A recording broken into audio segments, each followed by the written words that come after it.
서울의 심장부 YJ그룹의 마천루 꼭대기에 위치한 한유라 이사의 사무실은 고요함과 긴장감이 완벽한 균형을 이루고 있었다. 통유리 너머로 보이는 도시의 정형은 마치 거대한 회로 기판처럼 복잡하게 얽혀 있었고 그 속을 흐르는 불빛들은 끊임없이 움직이는 데이터 같았다. 한유라는 그 모든 것을 발 아래에 두고 차가운 가죽 의자에 앉아 모니터에 떠있는 수많은 데이터를 응시하고 있었다. 그녀의 칠흑 같은 머리카락은 단정하게 묶여 있었고 날카로운 턱선과 깊이를 알 수 없는 눈동자는 그녀가 YJ그룹의 단순한 상속녀가 아님을 증명하고 있었다.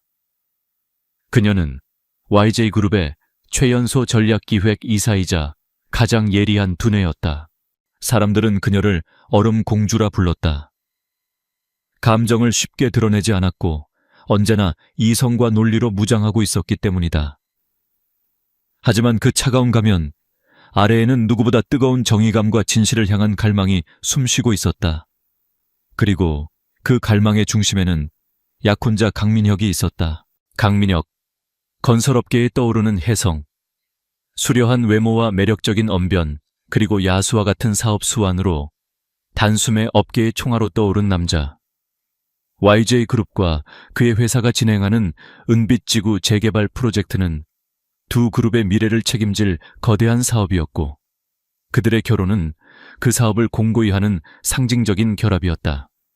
모두가 세기의 커플이라며 칭송했지만 유라는 언젠가부터 민혁의 완벽한 미소 뒤에 숨겨진 서늘한 공기를 느끼고 있었다. 그것은 아주 미세한 균열이었지만 한번 인식하고 나자 점점 더 선명하게 다가왔다. 그날도 유라는 평소처럼 프로젝트 보고서를 검토하고 있었다. 그때 그녀의 개인 비서인 박진수 과장이 조심스럽게 노크를 하고 들어왔다. 이사님 강민혁 전무님께서 잠시 들르셨습니다. 중요한 통화 중이시라 응접실에서 잠시 기다리고 계십니다. 알았어요. 곧 가보죠. 유라는 짧게 대답하고 자리에서 일어났다. 응접실로 향하는 복도를 걷는 그녀의 걸음은 언제나처럼 또렷하고 망설임이 없었다. 하지만 응접실 문틈으로 새어나오는 민혁의 목소리를 듣는 순간 그녀는 자신도 모르게 발걸음을 멈췄다. 목소리는 평소의 부드러운 톤이 아니었다. 얼음장처럼 차갑고 칼날처럼 날카로운 무언가가 담겨 있었다. 그러니까 내 말은 그깟 포장마차 몇 개 때문에 전체 일정이 밀리는 게 말이 되냐는 거야. 김 의원한테는 얘기 다 끝냈어. 더 이상은 안 돼. 내일 당장 용역들 투입해서 깨끗하게 정리해. 앓는 소리 하는 놈들 있으면 2번 다시 장사할 생각 못하게 만들어. 잠깐의 침묵. 유라는 숨을 죽였다. 전화기 너머 상대방의 목소리는 들리지 않았지만 민혁이 내뱉는 다음 말은 그녀의 심장을 얼어붙게 만들었다. 보상 법대로 해준다고 했잖아. 법이 그렇다는데 어쩌라고. 그 늙은이 계속 버티면 재미없을 거라고 전해. 자식들 학교는 제대로 보내야지. 알아서 기는 게 현명한 거라고 친절하게 설명해줘. 협박. 그것은 명백한 협박이었다. 유라의 온몸에서 피가 차갑게 식는 것 같았다. 그녀가 알던 강민혁은 약자에게는 한없이 따뜻하고 자신의 성공은 사회에 환원해야 한다고 입버릇처럼 말하던 사람이었다. 그러나 지금 문틈으로 들려오는 목소리의 주인은 목적을 위해서라면 비열한 수단도 서슴지 않는 냉혈한이었다. 유라는 조용히 뒤돌아 자신의 사무실로 돌아왔다. 손끝이 차갑게 떨리고 있었다. 그동안 막연하게 느껴왔던 불안감의 실체가 눈앞에 드러난 순간이었다. 은빛 지구 프로젝트. 낙후된 구도심을 최첨단 주거 및 상업 복합단지로 탈바꿈시키는 거대한 계획. 그 화려한 청사진 아래에서 이런 추악한 일들이 벌어지고 있었던 것이다. 그리고 그 중심에 그녀의 약혼자 강민혁이 있었다. 그는 두 얼굴을 가진 남자였다. 그녀와 가족 그리고 세상 앞에서는 완벽한 신사였지만 자신의 야망에 방해가 되는 이들에게는 가차없는 악마였다. 유라는 통유리 앞으로 다가가 서울의 야경을 내려다보았다. 수많은 불빛들이 그녀의 눈동자 속에서 흔들렸다. 이대로 모른 척해야 할까? YJ그룹의 미래와 가족의 기대를 위해 그의 추악한 면을 외면해야 할까 하니 그녀는 그럴 수 없었다. 그녀의 아버지는 언제나 정직과 신뢰를 기업의 최고 가치로 가르쳤다. 더러운 기반 위에 세워진 성은 언젠가 무너지기 마련이다. 결심이 서자 그녀의 눈빛이 다시 차갑고 단단해졌다. 강민혁 그를 자신의 손으로 직접 확인해야 했다. 그의 가면을 벗겨내고 그 추악한 민낯을 세상에 드러내야 했다. 하지만 YJ그룹의 이사 한유라의 신분으로는 그의 깊은 곳까지 파고들 수 없었다. 그는 그녀 앞에서 절대로 본 모습을 보이지 않을 것이다. 그렇다면 그가 가장 경계하지 않을 가장 하찮게 여길 존재가 되어야 한다. 그의 목소리가 다시 귓가에 맴돌았다. 그깟 포장마차 몇 개 때문에 포장마차. 유라의 머릿속에서 번개처럼 아이디어가 스쳤다. 그래, 그것이었다. 그의 발 아래에서 그의 추악한 계획이 실행되는 바로 그 현장에서 그의 눈을 똑똑히 지켜보는 것이다. 그날 밤 유라는 누구에게도 알리지 않고 은밀하게 움직이기 시작했다. 그녀는 먼저 자신의 모든 공식 일정을 건강상의 이유로 최소화했다. 그리고는 신뢰할 수 있는 박진수 과장에게만 극비리의 임무를 부여했다. 박 과장님, 저를 좀 도와주셔야겠습니다. 이것은 제 개인적인 일이고 YJ그룹과는 무관합니다. 절대적인 비밀 유지가 필요해요. 박 과장은 YJ그룹에 입사했을 때부터 유라를 봐왔다. 그는 그녀의 능력과 인품을 누구보다 깊이 신뢰했다. 그는 유라의 비장한 표정을 보고 말없이 고개를 끄덕였다. 무엇이든 말씀만 하십시오, 이사님.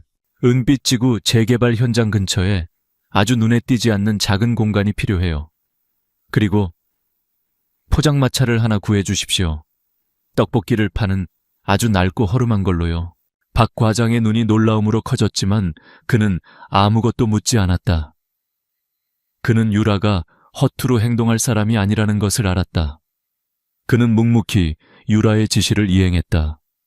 며칠 후 은빛지구 재개발 공사장 소음이 가득한 허름한 골목 한편에 낡은 주황색 천막을 두른 떡볶이 포장마차가 들어섰다. 유라는 자신의 모든 것을 버리고 새로운 사람으로 다시 태어날 준비를 했다. 값비싼 명품 옷과 구두는 낡은 창고에 처박혔다. 그녀의 손에 들린 것은 경영 전략 보고서가 아닌 뜨거운 떡볶이 팬과 국자였다. 수년간 관리받아온 희고 고운 피부는 일부러 햇볕에 그을렸고 단정하던 머리는 아무렇게나 질끈 묶었다. 얼굴에는 주근깨를 그려넣고 값싼 안경을 썼다. 그녀는 완벽하게 다른 사람이 되었다. 세상에 찌들고 하루하루를 힘겹게 살아가는 오빈나라는 이름의 평범한 떡볶이 장수. 첫날 유라는 아니 빛나는 자신의 포장마차 앞에 서서 김이 모락모락 피어오르는 떡볶이를 국자로 저었다. 매캐한 연기와 공사장의 소음 행인들의 무심한 시선이 그녀를 감쌌다. 얼마 전까지만 해도 상상조차 할 수 없었던 풍경이었다. 하지만 이상하게도 두렵지 않았다. 오히려 심장이 뛰었다. 그녀의 시선은 길 건너편 거대한 크레인들이 쉴 새 없이 움직이는 공사 현장으로 향했다. 저곳 어딘가에 강민혁이 있을 것이다. 자신의 거대한 성을 쌓기 위해 무고한 사람들의 터전을 짓밟고 있는 남자. 강민혁, 당신의 게임은 이제 시작됐어. 그리고 이 게임의 심판은 바로 내가 될 거야. 매콤한 떡볶이 냄새가 바람을 타고 흩어졌다. 그것은 한때 YJ그룹의 얼음공주였던 여자가 던지는 거대한 위선을 향한 선전포고였다. 그녀는 이제 가장 낮은 곳에서 가장 날카로운 눈으로 진실이 드러나는 순간을 기다릴 것이다. 포장마차에서의 첫 주는 한유라에게 육체적 정신적 한계에 대한 시험이었다. YJ그룹 이사로서의 삶은 1분 1초가 계산된 전략과 논리의 세계였다면 오빈나의 삶은 예측 불가능한 현실과의 맨몸 싸움이었다. 새벽 일찍 일어나 재료를 준비하고 무거운 가스통을 옮기고 하루 종일 뜨거운 불 앞에서 떡볶이를 젓는 일은 그녀가 단련해 온 것과는 전혀 다른 종류의 고됨이었다. 첫날 저녁 낡은 고시원 방으로 돌아온 그녀는 온몸이 쑤시는 고통에 신음했다. 손가락은 자잘한 화상으로 얼룩졌고 등과 어깨는 돌덩이처럼 굳어 있었다. 하지만 그녀를 더 힘들게 한 것은 육체의 고통이 아니었다. 그것은 익명성이라는 이름의 무관심, 그리고 가난이라는 낙인이었다. 사람들은 그녀의 얼굴을 보지 않았다. 그들은 그저 떡볶이를 파는 아줌마를 볼 뿐이었다. 때로는 반말을 섞어 가격을 흥정했고, 때로는 길바닥에 침을 뱉으며 지나갔다. 한때 수많은 사람들의 존경과 선망의 대상이었던 그녀는 이제 이름 없는 행인 일이 되었다. 그 서늘한 소외감은 그녀의 결심을 몇 번이고 흔들었다. 내가 지금 여기서 뭘 하고 있는 거지? 그러나 밤이 깊어지고 창밖으로 보이는 공사장의 희미한 불빛을 볼 때마다 그녀는 마음을 다잡았다. 저 거대한 위선의 성이 세워지는 것을 막기 위해서라면 이 정도의 고통은 아무것도 아니었다. 그녀는 오히려 이 경험을 통해 자신이 얼마나 세상과 단절된 삶을 살아왔는지 깨닫고 있었다. 책상 위 보고서의 숫자들 뒤에 숨겨진 사람들의 땀과 눈물을 그녀는 이제야 피부로 느끼고 있었다. 시간이 흐르면서 빛나는 점차 거리의 일부가 되어갔다. 그녀의 떡볶이는 처음에는 서툴렀지만 YJ그룹의 신제품 개발팀을 이끌던 그녀의 분석적인 두뇌는 여기서도 힘을 발휘했다. 그녀는 손님들의 반응을 살피고 주변 상인들에게 조언을 구하며 미세하게 맛을 조절해 나갔다. 매운맛, 단맛, 감칠맛의 황금 비율. 곧 그녀의 포장마차는 맛은 제법인 집으로 입소문이 나기 시작했고 단골도 하나둘 생겨났다.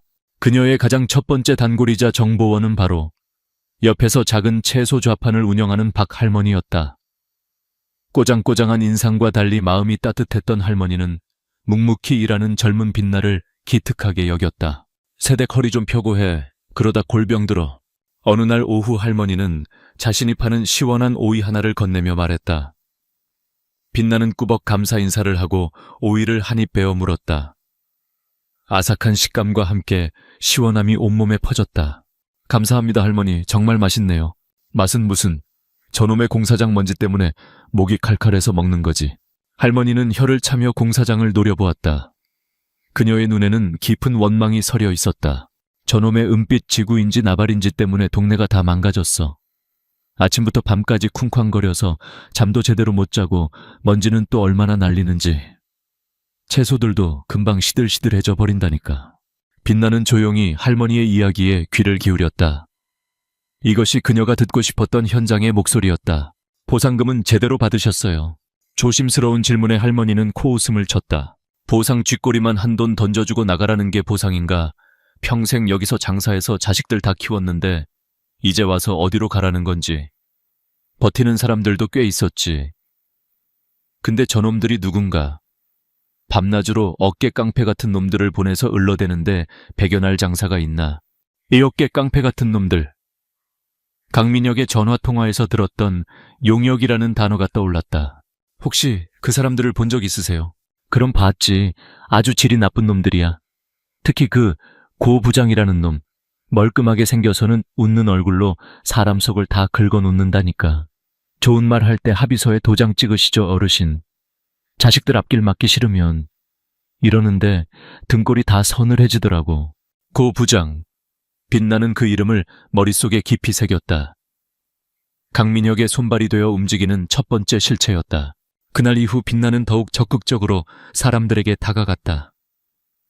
그녀는 남은 떡볶이를 주변 상인들과 나누어 먹으며 그들의 이야기에 귀를 기울였다. 국수 가게를 하던 젊은 부부는 권리금 한 푼 받지 못하고 쫓겨날 위기에 처해 있었고, 작은 슈퍼를 운영하던 아저씨는 용역들의 행패로 가게, 유리창이 깨지는 일도 겪었다고 했다. 그들의 이야기 속에는 공통적으로 공포와 분노, 그리고 체념이 뒤섞여 있었다.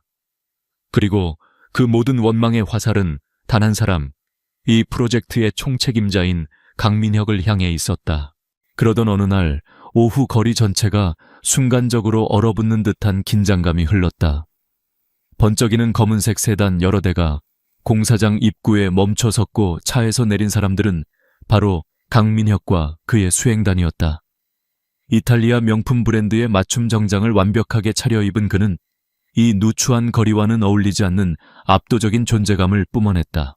빛나의 심장이 쿵 하고 바닥으로 떨어지는 것 같았다. 불과 몇 미터 떨어진 곳에 그가 있었다. YJ그룹 이사 한유라의 약혼자, 그리고 그녀가 모든 것을 버리고 쫓고 있는 목표물. 그녀는 본능적으로 몸을 낮추고 모자를 더 깊이 눌렀었다. 얼굴에 흐르는 식은 땀을 닦을 겨를도 없었다. 만약 그가 자신을 알아본다면 모든 것이 끝장이었다. 강민혁은 공사장 현장 소장의 브리핑을 들으며 주변을 둘러보았다. 그의 미간에는 짜증과 혐오감이 역력했다. 여긴 아직도 정리가 안 된 겁니까? 이렇게 지저분해서야 프로젝트 이미지가 뭐가 되겠어요. 저 포장마차들은 당장 치우라고 하세요. 도시 미관을 해치는 쓰레기들이나 마찬가지잖소. 그의 차가운 목소리가 바람을 타고 빛나의 귀에 박혔다. 쓰레기들. 그는 지금 이 거리에서 평생을 살아온 사람들을, 하루하루를 필사적으로 버텨내는 이웃들을 쓰레기라고 불렀다. 빛나는 입술을 깨물었다. 분노가 머리끝까지 치밀었지만 지금은 감정을 드러낼 때가 아니었다. 강민혁의 시선이 그녀의 포장마차 쪽으로 향하는 순간 빛나는 심장이 멎는 것 같았다. 그녀는 재빨리 행동했다. 일부러 떡볶이 소스가 담긴 그릇을 바닥에 엎지른 것이다. 아이고. 그녀는 과장되게 소리를 지르며 바닥에 주저앉아 허둥지둥 소스를 닦는 척했다. 최대한 몸을 웅크리고 얼굴을 가렸다. 그녀의 그런 허둥대는 모습은 강민혁의 신경을 더욱 거슬리게 했다. 그는 경멸 어린 표정으로 힐끗 쳐다보더니 더 이상 관심을 두지 않고 고개를 돌렸다. 빨리 처리하세요. 그 말을 남기고 그는 수행원들과 함께 공사장 안으로 사라졌다. 그가 완전히 시야에서 사라지고 나서야 빛나는 멈췄던 숨을 몰아쉬었다. 온몸의 긴장이 풀리면서 다리가 후들거렸다. 살아남았다. 하지만 심장은 분노와 몸열감으로 격렬하게 뛰고 있었다. 그의 눈에 비친 자신은, 그리고 이곳의 사람들은 그저 치워버려야 할 장애물 더러운 쓰레기에 불과했다. 그녀가 한때 사랑했던 남자의 진짜 모습이 이토록 추악했다는 사실에 가슴이 시렸다. 그날 저녁 가게를 정리하고 있을 때 박 할머니가 다가왔다. 할머니의 얼굴에는 걱정이 가득했다. 세댁 괜찮아? 아까 그놈들 때문에 놀랐지? 네, 괜찮아요 할머니. 저놈이 바로 이 공사 책임자라는 강민혁이야. 아주 독한 놈이지. 저놈 눈밖에 나면 끝장이야. 조심해야 해. 빛나는 고개를 끄덕였다. 그리고 무언가 결심한 듯 할머니에게 물었다. 할머니 아까 말씀하신 그 고 부장이라는 사람, 혹시 또 보신 적 있으세요?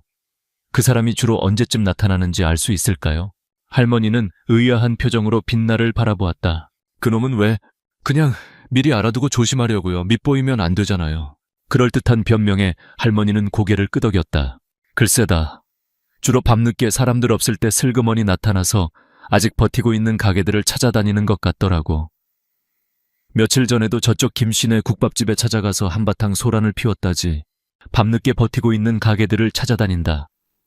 결정적인 정보였다. 빛나는 할머니에게 몇 번이고 감사 인사를 했다.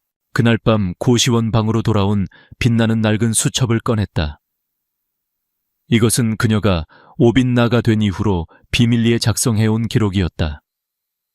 그녀는 떨리는 손으로 오늘 얻은 정보를 기록했다. 강민혁, 현장 방문, 상인들을 쓰레기라 칭함, 극도의 혐오감과 경멸, 용역 책임자 고 부장, 주로 야간의 활동, 미주 상가 압박 담당.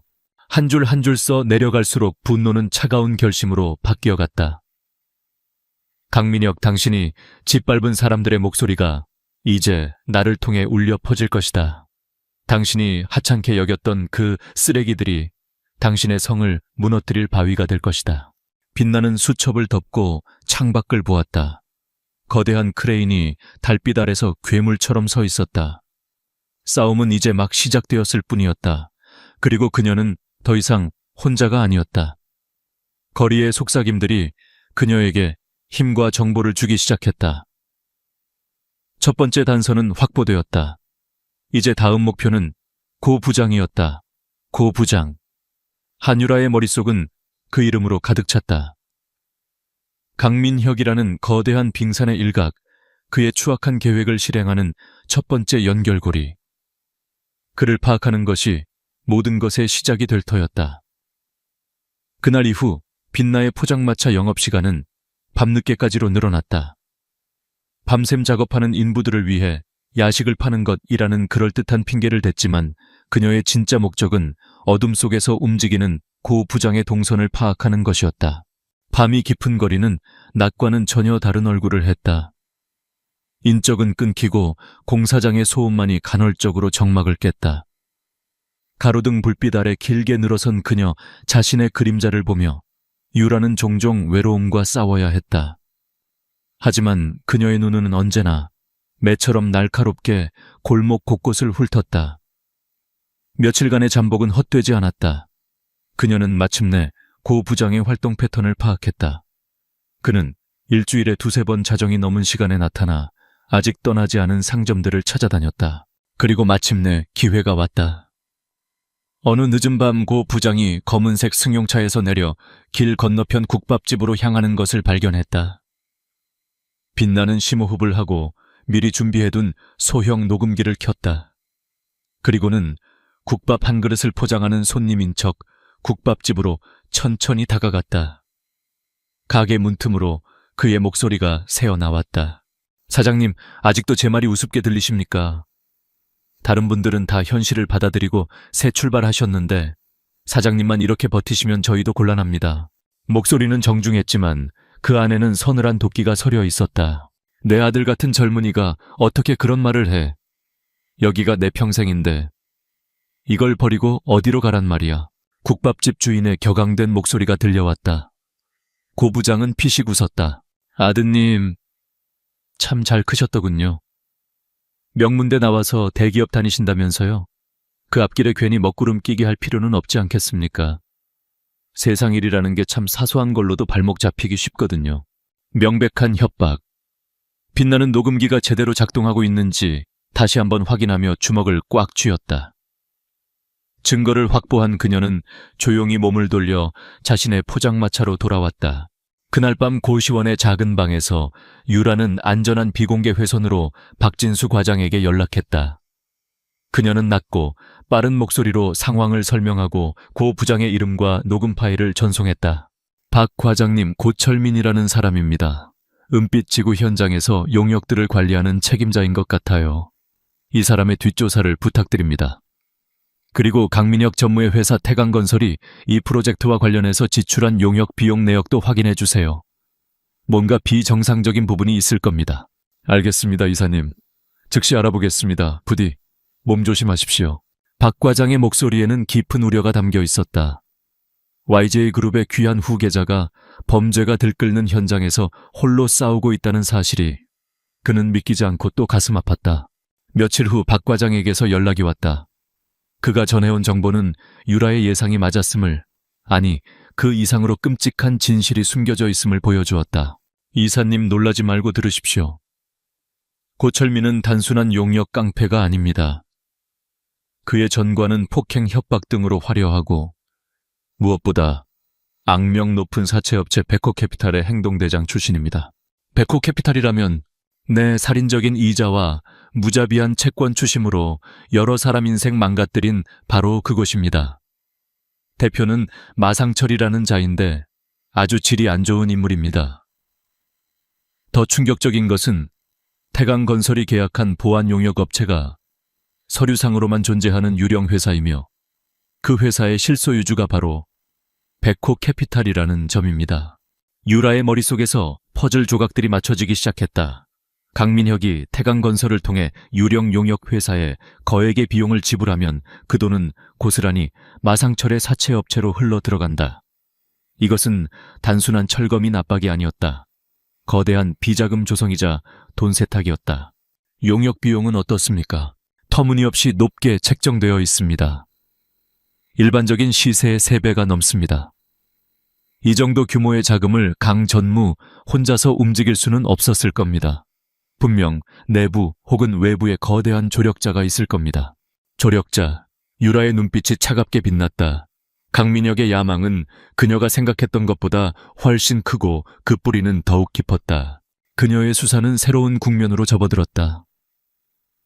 이제 목표는 고 부장을 넘어 강민혁과 마상철, 그리고 그 뒤에 숨어 있을지 모를 미지의 조력자 사이의 연결고리를 찾는 것이었다.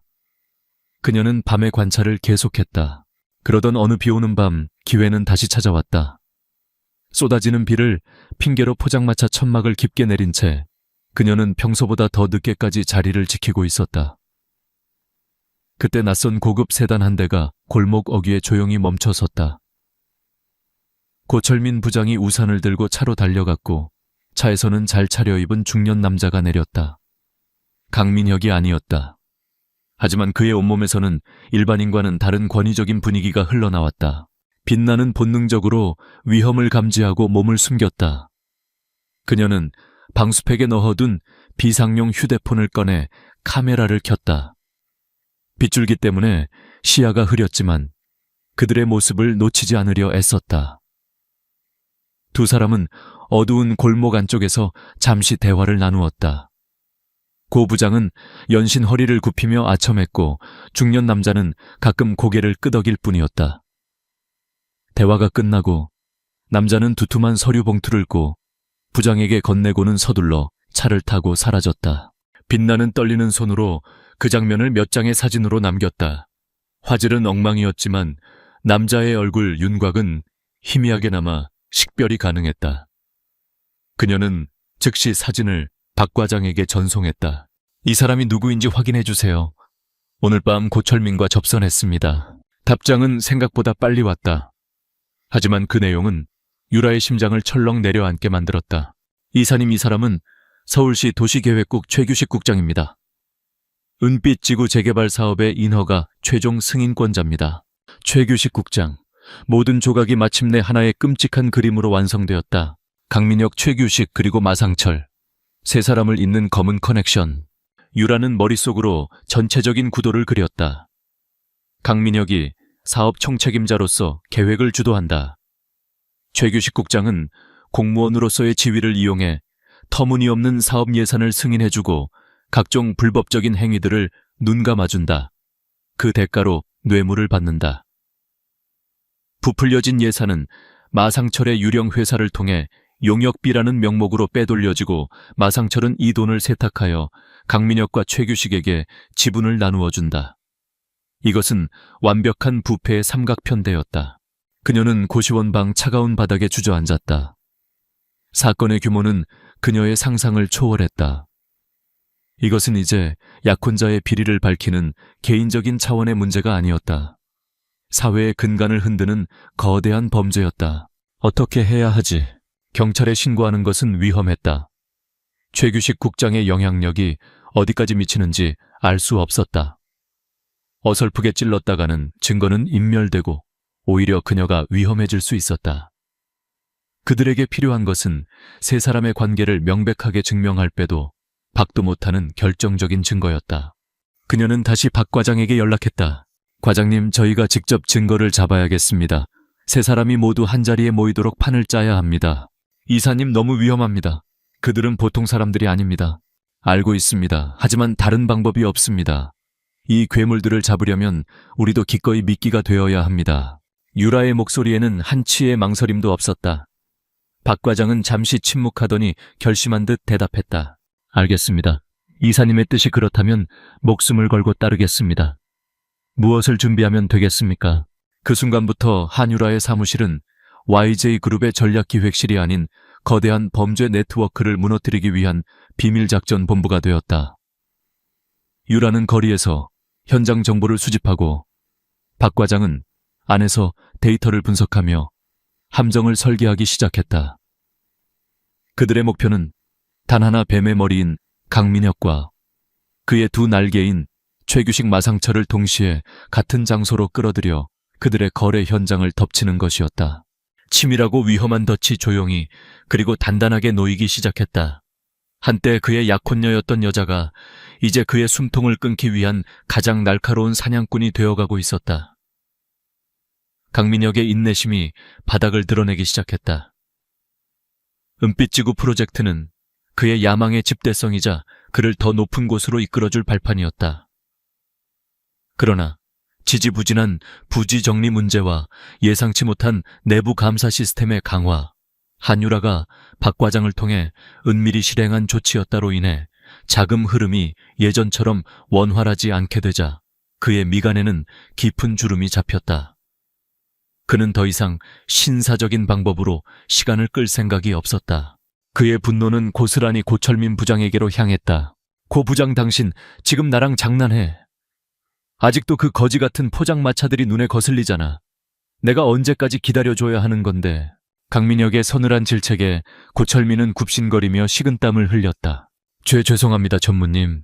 거의 다 정리됐는데 유독 몇몇 늙은이들이랑 젊은 계집 하나가 악착같이 버티고 있습니다.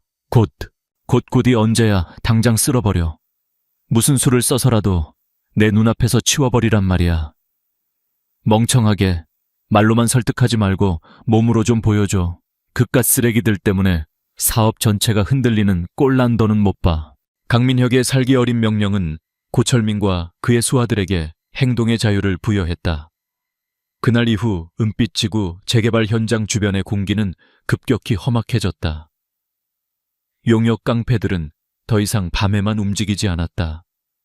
그들은 대낮에도 거리를 어슬렁거리며 노골적으로 상인들을 위협했다. 물건을 발로 걷어차고 손님들에게 시비를 걸며 영업을 방해하는 일이 잦아졌다. 공포에 질린 상인 몇몇은 결국 눈물을 머금고 짐을 쌌다. 그리고 마침내 그들의 칼날은 오빛나의 포장마차를 향했다. 그날 오후 빛나는 평소처럼 떡볶이를 만들고 있었다. 박 할머니는 옆에서 시든 채소를 다듬고 있었다. 그때 그림자 세 개가 그들 위로 어른거렸다. 고철민의 부하들이었다. 그들은 불량한 미소를 지으며 포장마차를 둘러쌌다. 아줌마 장사 잘 되네. 돈 많이 벌었으면 이제 그만 떠날 때도 되지 않았어. 그중 우두머리로 보이는 자가 비아냥거리며 말했다. 빛나는 고개를 들지 않은 채 차분하게 대꾸했다. 손님 아니면 비켜주세요. 장사 방해됩니다. 그녀의 담담한 태도에 남자의 얼굴이 일그러졌다. 이게 어디서 말대꾸야. 야, 이 동네 물 흐리는 게 누군데. 너 같은 것들 때문에 우리가 얼마나 피곤한지 알아. 남자가 손에 들고 있던 어묵꼬치 하나를 빼앗아 바닥에 내동댕이 쳤다. 옆에 있던 박 할머니가 격분해서 소리쳤다. 이놈들아, 먹는 거 가지고 장난치는 거 아니야. 너희들 무서운 줄 모르고. 아, 할망구는 빠져 괜히 꼈다가 다치지 말고. 깡패 하나가 할머니를 거칠게 밀쳤다. 할머니는 비틀거리며 뒤로 넘어질 뻔했다. 그 순간 빛나의 눈빛이 얼음장처럼 차가워졌다. 그녀는 들고 있던 뜨거운 국자를 깡패의 눈앞에 바짝 들이댔다. 김이 무럭무럭 나는 국자 끝에서 매운 떡볶이 국물이 뚝뚝 떨어졌다. 어르신 몸에 손대지 마. 그녀의 목소리는 낮고 조용했지만 그 안에 담긴 살기는 깡패들을 순간적으로 얼어붙게 만들었다. 한낱 포장마차 아줌마에게서 나올 것이라고는 상상할 수 없는 기세였다. 깡패는 주춤거리며 뒤로 물러섰다. 뭐야, 이 미친 여자가. 다시 한번 내 앞에서 내 이웃에게 함부로 굴면 이 국물이 내 놈들 눈에 들어갈 줄 알아. 법 너희들이 말하는 법대로라면 이건 명백한 폭행이자 업무 방해죄야. 당장 꺼져. 빛나는 한치의 물러섬도 없이 그들을 노려보았다. 그녀의 눈빛에서 평범한 사람이 아닌 무언가 다른 존재의 편린을 느낀 깡패들은 서로 눈치를 보다가 결국 욕설을 내뱉으며 물러났다. 두고 봐, 이년아. 그들이 사라지고 나서야 빛나는 참았던 숨을 몰아쉬었다. 다리가 후들거렸지만 쓰러질 뻔한 박 할머니를 부축하는 것을 잊지 않았다. 할머니 괜찮으세요? 다친 데 없으세요? 나는 괜찮아. 아이고 새댁. 무섭지도 않아. 저놈들 보통 깡패들이 아닌데. 할머니는 놀란 가슴을 쓸어내리며 걱정스럽게 말했다. 빛나는 희미하게 웃었다. 무섭죠. 하지만 무섭다고 가만히 있으면 저들은 우리를 더 얕볼 거예요. 그날의 일은 순식간에 동네에 퍼졌다. 떡볶이집 젊은 새댁이 깡패들을 혼자서 물리쳤다는 소문은 공포에 질려있던 다른 상인들에게 작은 용기를 주었다. 하지만 유라는 알고 있었다. 이것은 시작에 불과하다는 것을. 강민혁이 포기하지 않는 한 압박은 더욱 거세질 것이다. 설상가상으로 한유라로서의 삶 역시 그녀의 목을 조여오기 시작했다. 며칠 후 저녁 그녀는 오랜만에 한유라로 돌아와 YJ그룹 본사 사무실에서 밀린 서류를 검토하고 있었다. 그때 강민혁이 예고 없이 그녀의 사무실을 찾아왔다. 최고급 와인과 꽃다발을 든 그는 아무것도 모르는 사람처럼 부드럽게 미소 지었다. 유라야, 요즘 얼굴 보기 너무 힘드네. 몸은 좀 괜찮아. 그의 위선적인 목소리를 듣는 순간 유라는 속에서 역겨움이 치밀어 오르는 것을 느꼈다. 며칠 전 자신의 분신과도 같은 오빈나에게 쓰레기라며 경멸을 퍼붓던 남자. 그가 지금 눈앞에서 세상 가장 다정한 연인인 척 연기하고 있었다. 그냥 좀 피곤해서요. 신경 쓸 일도 많고. 유라는 간신히 표정을 관리하며 대답했다. 강민혁은 그녀의 책상으로 다가와 자연스럽게 어깨를 감쌌다. 그의 손길이 닿는 순간 유라는 온몸에 소름이 돋는 것을 느끼며 자신도 모르게 몸을 살짝 뺐다. 그 미세한 움직임을 놓치지 않은 민혁의 눈에 순간적으로 서늘한 빛이 스쳤지만 그는 곧 다시 미소를 지었다. 무슨 걱정이 있어 나한테 말해봐. 이제 곧 부부가 될 사이인데 우리가 함께 해결하지 못할 일은 없어. 그는 능숙하게 와인을 따르며 말을 이었다. 참, 우리 결혼식 날짜 말이야. 더 이상 미룰 수는 없을 것 같아. 우리 어머니도 성하시고 그룹 차원에서도 두 회사의 결합을 공식화하는 게 시급해. 다음 달쯤으로 확정하는 게 어떨까. 올 것이 오고야 말았다. 유라는 심장이 철렁 내려앉는 것을 느꼈다. 너무 갑작스러워요. 아직 준비할 것도 많은데. 준비는 전문가들에게 맡기면 돼. 당신은 그냥 세상에서 가장 아름다운 신부가 되기만 하면 되는 거야. 그는 유라의 턱을 부드럽게 들어 올리며 그녀의 눈을 마주했다. 그의 눈동자 속에는 욕망과 소유욕이 번들거리고 있었다. 그는 한유라라는 여자 자체를 사랑하는 것이 아니었다. YJ그룹의 후계자라는 그녀의 배경, 그리고 그녀를 통해 얻게 될 더 큰 권력을 사랑하는 것이었다. 왜 그래, 유라야? 혹시 무슨 문제라도 있는 거야? 요즘 당신 나를 피하는 것 같아. 그의 목소리가 조금 낮아졌다. 의심의 씨앗이 싹트기 시작한 것이다. 유라는 위기감을 느꼈다. 여기서 더 그를 밀어내면 그의 의심은 확신으로 변할 것이다. 그녀의 모든 계획이 수포로 돌아갈 수도 있었다. 유라는 어쩔 수 없이 거진 미소를 지었다. 아니에요, 그럴 리가요. 그냥 큰일을 앞두고 조금 예민해져서 그래요. 당신 말대로 해요. 날짜는 당신이 정하세요. 그녀의 순종적인 대답에 강민혁은 만족스러운 미소를 지으며 그녀의 입술에 가볍게 키스했다. 유라는 입술을 깨물며 그 순간을 견뎌냈다. 그의 입술이 닿은 자리가 불에 댄 것처럼 느껴졌다. 그가 돌아가고 난 후 유라는 화장실로 달려가 거칠게 입술을 닦아냈다. 거울에 비친 자신의 모습은 창백하고 위태로워 보였다. 두 개의 삶, 두 개의 가면, 그 무게가 그녀를 짓누르고 있었다. 거리에서는 오빈나로서 깡패들과 맞서 싸워야 했고, 이곳에서는 한유라로서 혐오스러운 약혼자의 위선을 견뎌내야 했다. 그녀는 더 이상 시간이 없음을 직감했다. 강민혁의 의심이 커지기 전에, 그의 압박으로 거리의 사람들이 더 큰 상처를 입기 전에 모든 것을 끝내야만 했다. 그녀가 설계한 더치의 완성도를 높여야 할 때였다. 사무실로 돌아온 유라는 다시 한번 박 과장에게 연락했다. 그녀의 목소리는 그 어느 때보다 단호했다. 과장님, 계획을 앞당겨야겠습니다. 더 이상 지체할 시간이 없습니다. 판을 벌일 결정적인 미끼를 던질 때가 됐습니다. 압박은 그녀를 약하게 만드는 것이 아니라 오히려 더 강하고 날카롭게 만들고 있었다. 이제 남은 것은 마지막 한 수를 던지는 것뿐이었다. 한유라와 박진수 과장이 설계한 더치의 핵심은 심리적 압박이었다. 뱀을 굴에서 나오게 하려면 굴 안에 불을 지펴야 했다. 그들의 불씨는 교묘하게 조작된 정보였다. 박 과장은 YJ그룹 내부 감사팀에 있는 자신의 오랜 동료를 통해 은빛 지구 프로젝트에 대한 특별 내부 감사가 곧 착수될 것이라는 소문을 흘렸다. 그리고 익명의 제보자인 척 최규식 국장에게 결정적인 미끼를 던졌다. 은빛 지구 프로젝트 관련 비리 정황 포착, 태강건설 현장 사무소에 관련 증거 자료 보관 중, 곧 감사팀의 현장 조사가 있을 예정. 이 짧은 메시지는 최규식 국장을 공포에 떨게 하기에 충분했다. 그는 자신의 모든 것을 걸고 이 범죄에 가담했다. 만약 여기서 무너진다면 그의 남은 인생은 차가운 감옥에서 썩게 될 터였다. 그는 다급하게 강민혁에게 연락했다. 강전무 지금 당장 만나야겠네. 일이 터졌어. 최 국장의 패닉에 찬 목소리를 들은 강민혁은 순간적으로 상황의 심각성을 깨달았다. 그는 자신의 현장 사무실에 무엇이 있는지 누구보다 잘 알고 있었다. 그곳에는 만일의 사태를 대비해 모든 거래 내역을 이중으로 기록해둔 비밀 장부가 숨겨져 있었다. 최규식 국장에게 흘러들어간 뇌물의 액수 마상철의 유령 회사로 빼돌린 자금의 흐름이 모두 담겨있는 그들의 목숨줄이나 다름없는 물건이었다. 그것이 감사팀의 손에 들어가는 날에는 모든 것이 끝장이었다. 진정하십시오, 국장님.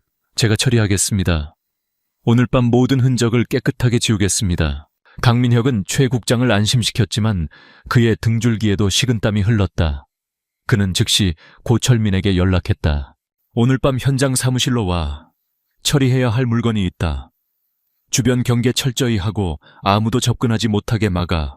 이 모든 대화는 유라가 박 과장의 도움을 받아 강민혁의 사무실에 몰래 설치해둔 초소형 도청 장치를 통해 그녀의 귀로 생생하게 전달되고 있었다. 드디어 그들이 움직이기 시작했다. 그리고 그들의 목표는 바로 비밀 장부. 유라가 그토록 찾아 헤매던 결정적인 증거였다. 오늘 밤이 결전의 날이야. 유라는 직감했다. 강민혁이 그 장부를 파기하기 전에 자신이 먼저 그것을 손에 넣어야만 했다. 그것은 자살 행위에 가까운 위험한 도박이었다. 하지만 그녀에게는 다른 선택지가 없었다. 그날 밤 마치 유라의 계획을 돕기라도 하듯 하늘에서는 거센 비바람이 몰아치기 시작했다. 천둥이 울리고 굵은 빗줄기가 세상을 집어삼킬 듯이 쏟아졌다. 이것은 완벽한 위장이었다. 빛나는 검은색 작업복으로 갈아입고 얼굴에는 검댕을 묻혔다. 그녀는 더 이상 떡볶이 장수 오빈나도 YJ그룹의 이사 한유라도 아니었다. 그녀는 오직 진실을 훔치기 위해 어둠 속으로 뛰어드는 하나의 그림자일 뿐이었다. 현장 사무소는 공사장 가장 안쪽에 위치한 조립식 컨테이너 건물이었다. 비바람이 몰아치는 밤 경비는 평소보다 삼엄했다. 고철민의 부하들이 곳곳에서 서성이고 있었다. 하지만 유라는 이미 몇 주간의 관찰을 통해 그들의 동선과 경비의 허점을 모두 파악하고 있었다. 그녀는 고양이처럼 소리 없이 움직여 감시 카메라의 사각지대이자 경비가 소홀한 건물 뒤편으로 접근했다. 사무실 뒤편에는 작은 창문이 하나 있었다. 박 과장이 미리 보내준 건물 설계도에 따르면 그 창문은 유일하게 경보장치가 연결되지 않은 곳이었다. 문제는 자물쇠였다. 유라는 주머니에서 박 과장이 특수 제작해준 만능 와이어 픽 세트를 꺼냈다.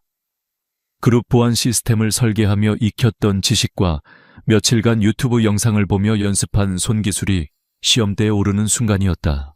빗소리와 바람소리가 그녀의 긴장된 숨소리를 감춰주었다. 차가운 금속을 상대로 한 사투. 몇 번의 실패 끝에 마침내 찰칵 하는 작은 소리와 함께 자물쇠가 풀렸다. 유라는 조심스럽게 창문을 열고 안으로 미끄러져 들어갔다. 사무실 내부는 칠흑같이 어두웠다. 그녀는 작은 펜라이트를 입에 물고 강민혁의 집무실로 향했다.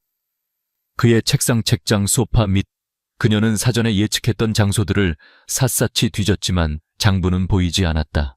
어디에 숨긴 거지? 초조함에 심장이 타들어갈 때쯤 그녀의 시선이 벽에 걸린 거대한 은빛 지구 프로젝트 조감도 액자에 닿았다. 무언가 위화감이 느껴졌다. 그녀는 조심스럽게 액자를 벽에서 들어 올렸다. 그러자 액자 뒤편으로 숨겨진 벽걸이형 금고가 모습을 드러냈다. 찾았다. 문제는 비밀번호였다. 4자리의 숫자. 유라는 숨을 고르고 강민혁의 모든 것을 떠올렸다. 그의 생일 너무 뻔하다. 회사의 창립 기념일 가능성이 있다. 하지만 강민혁처럼 자기애가 강한 남자는 자신에게 가장 의미 있는 숫자를 사용할 것이다. 유라는 자신의 생년월일을 눌러보았다. 아니었다. 그럼 YJ그룹에 처음 입사한 날 아니었다. 그때 그녀의 뇌리를 스치는 숫자가 있었다. 강민혁이 태강건설을 설립하고 처음으로 수주했던 작은 공사의 계약일. 그는 술에 취하면 종종 그날을 자신이 왕국의 초석을 놓은 날이라며 자랑하곤 했다. 유라는 떨리는 손으로 그 네 자리 숫자를 눌렀다. 비비빅! 전자음과 함께 녹색 불이 들어오고 금고문이 스르륵 열렸다. 그 안에는 여러 개의 서류 뭉치와 함께 검은색 가죽 커버로 된 두툼한 장부가 들어있었다. 유라는 그것을 꺼내 품에 안았다. 심장이 미친 듯이 뛰었다. 해냈다. 바로 그 순간이었다. 사무실 밖에서 자동차 엔진 소리가 들려왔다. 강민혁과 고철민이 도착한 것이다. 젠장. 유라는 욕설을 내뱉으며 금고문을 닫고 액자를 원위치시켰다. 하지만 그녀가 들어왔던 창문으로 다시 나갈 시간은 없었다. 그들의 발소리가 점점 가까워지고 있었다. 그녀는 재빨리 주변을 둘러보다가 강민혁의 거대한 책상 아래에 깊숙한 공간으로 몸을 숨겼다. 철컥! 사무실 문이 열리고 강민혁과 고철민이 들어왔다. 전무님, 정말 여기에 그게 있습니까? 이렇게 허술한 곳에. 가장 허술한 곳이 가장 안전한 법이야. 어서 불이나 켜. 불이 켜지고 유라는 책상 아래 틈으로 그들의 다리를 볼 수 있었다. 그녀는 숨소리조차 죽였다. 조금이라도 소리를 내거나 움직이면 그대로 끝장이었다. 강민혁은 익숙하게 액자를 내리고 금고를 열었다. 그리고 그 안이 텅 비어 있는 것을 발견했다. 없어. 그의 목소리는 믿을 수 없다는 듯한 충격으로 가득 차 있었다. 뭐가 없다는 말씀이십니까? 장부가 없어졌어. 누가 훔쳐갔다. 강민혁의 이성을 잃은 고함이 사무실을 울렸다. 그는 미친 사람처럼 주변을 둘러보았다. 고철민과 그의 부하들은 당황하여 어쩔 줄 몰라 했다. 누구야, 어떤 놈이 감히 내 물건에 손을 대. 강민혁이 분노에 차 책상을 발로 걷어찼다. 그 충격으로 책상 위의 서류들이 우수수 바닥으로 쏟아졌다. 유라는 바로 자기 머리 위에서 일어난 일에 심장이 멎는 것 같았다. 당장 샅샅이 뒤져 공사장 전체를 이 잡듯 뒤져서라도 그놈을 찾아내 절대로 이 건물을 빠져나가지 못하게 해. 고철민과 부하들이 다급하게 밖으로 뛰쳐나갔다. 사무실에는 강민혁 혼자 남아 분노를 사귀고 있었다. 유라는 절호의 기회라고 생각했다. 그녀는 그가 밖으로 나간 부하들에게 소리치는 틈을 타 책상 아래에서 조용히 빠져나와 반대편 창고 쪽으로 몸을 숨겼다. 다행히 그의 시선은 문 쪽을 향해 있었다. 유라는 창고의 작은 환풍구를 발견했다. 아주 좁았지만 그녀의 몸이라면 간신히 빠져나갈 수 있는 크기였다. 그녀는 마지막 힘을 다해 환풍구 덮개를 뜯어내고 빗물이 들이치는 좁은 통로로 몸을 밀어 넣었다. 차가운 빗물이 온몸을 적시고 날카로운 철판에 살이 긁혔지만 고통을 느낄 겨를도 없었다. 그녀는 마침내 건물 밖으로 빠져나오는 데 성공했다. 칠흑 같은 어둠과 쏟아지는 비가 그녀의 완벽한 은신처가 되어주었다. 고시원 방으로 돌아왔을 때 그녀의 온몸은 흠뻑 젖은 생쥐꼴이었다. 하지만 그녀의 품에는 검은 비밀 장부가 따뜻하게 안겨 있었다. 그녀는 문을 걸어 잠그고 바닥에 주저앉았다. 긴장이 풀리자 온몸이 사시나무처럼 떨렸다. 그녀는 장부를 펼쳤다. 그 안에는 날짜별로 사람 이름과 금액이 빽빽하게 적혀 있었다. 강민혁의 추악한 왕국을 송두리째 무너뜨릴 수 있는 피와 눈물로 얼룩진 증거였다. 유라는 젖은 얼굴 위로 흐르는 것이 빗물인지 눈물인지 알 수 없었다. 기나긴 밤은 끝났다. 이제 심판의 아침을 맞이할 시간이었다. 비밀 장부를 손에 넣은 한유라는 하룻밤 사이에 다시 YJ그룹의 전략기획 이사로 돌아왔다. 하지만 그녀는 더 이상 과거의 한유라가 아니었다. 거리의 먼지와 사람들의 눈물, 그리고 배신의 상처를 겪어낸 그녀의 눈빛은 강철처럼 단단해졌고 그 안에는 폭풍 전야의 고요함 같은 결의가 서려 있었다. 그녀는 박진수 과장과 함께 밤을 새워 장부의 모든 내용을 분석하고 강민혁의 범죄를 입증할 완벽한 증거 자료들을 정리했다. 돈 세탁의 흐름을 보여주는 도표 관련자들의 관계도, 피해자들의 증언 영상, 그리고 고철민과 최규식 국장의 모습이 담긴 사진까지. 모든 것은 단 한 번의 결정적인 순간을 위해 준비되었다. 그녀는 아버지인 한 회장에게 긴급 이사회를 소집해달라고 요청했다. 안건은 은빛지구 프로젝트 긴급 현안 보고. 한편 장부를 도난당한 강민혁은 패닉 상태에 빠져 있었다. 그는 미친 듯이 주변을 족쳤지만 범인의 흔적조차 찾을 수 없었다. 범인이 누구인지 그 목적이 무엇인지 알 수 없는 상황에서 그는 극도의 불안감에 시달렸다. 하지만 그는 이대로 무너질 수 없었다. 그는 범인이 증거를 가지고 바로 나타나지 않는 것을 보고 협박을 통해 돈을 뜯어내려는 단순 절도범일 것이라고 애써 스스로를 위안했다. 그는 YJ그룹 이사회가 예정대로 열린다는 소식을 듣고 이것이 마지막 기회라고 생각했다. 이사회에서 다음 단계의 사업 승인과 자금 지원을 받아내기만 한다면 어떻게든 상황을 수습하고 방역할 수 있을 것이라 믿었다. 그의 오만함이 마지막 발악을 준비하고 있었다. 결전의 날 아침, YJ그룹 최고층에 위치한 이사회 회의실에는 묵직한 긴장감이 감돌았다. 한 회장을 비롯한 주요 임원들이 모두 착석했고 강민혁은 태강건설의 대표 자격으로 참석했다. 그는 밤새 준비한 완벽한 프레젠테이션 자료를 들고 애써 태연한 표정을 지어 보였다. 한유라의 자리는 비어 있었다. 건강상의 이유로 불참한다는 비서실의 연락에 그는 속으로 안도했다. 지금 그녀가 없는 것이 차라리 나았다. 회의가 시작되고 강민혁은 그의 모든 연기력을 동원해 화려한 프레젠테이션을 시작했다. 그는 각종 데이터와 그래픽을 동원해 프로젝트가 얼마나 순조롭게 진행되고 있는지를 설명했다. 그는 미래의 청사진을 제시하며 이사들을 현혹했고 그의 자신감 넘치는 태도와 논리적인 설명에 회의실의 분위기는 점차 긍정적으로 바뀌어갔다. 한 회장마저 만족스러운 듯 고개를 끄덕였다. 강민혁은 승리를 예감했다. 이상으로 보고를 마치겠습니다. 이 위대한 프로젝트를 성공적으로 완수할 수 있도록 YJ그룹의 전폭적인 지지를 부탁드립니다. 그가 마지막 인사를 하고 이사들 사이에서 박수가 터져 나오려는 순간이었다. 잠깐만요. 회의실의 육중한 문이 열리며 얼음처럼 차가운 목소리가 울려 퍼졌다. 모든 사람의 시선이 문 쪽으로 향했다. 그곳에는 한유라가 서 있었다. 그녀는 병색이 완연한 환자가 아니었다. 날카롭게 다려진 검은색 정장 한치에 흐트러짐도 없는 자세, 그리고 모든 것을 꿰뚫어 보는 듯한 깊은 눈동자. 그녀는 마치 전장에 나서는 장군처럼 압도적인 기세를 풍기며 회의실 안으로 들어섰다. 강민혁의 얼굴에서 미소가 사라졌다.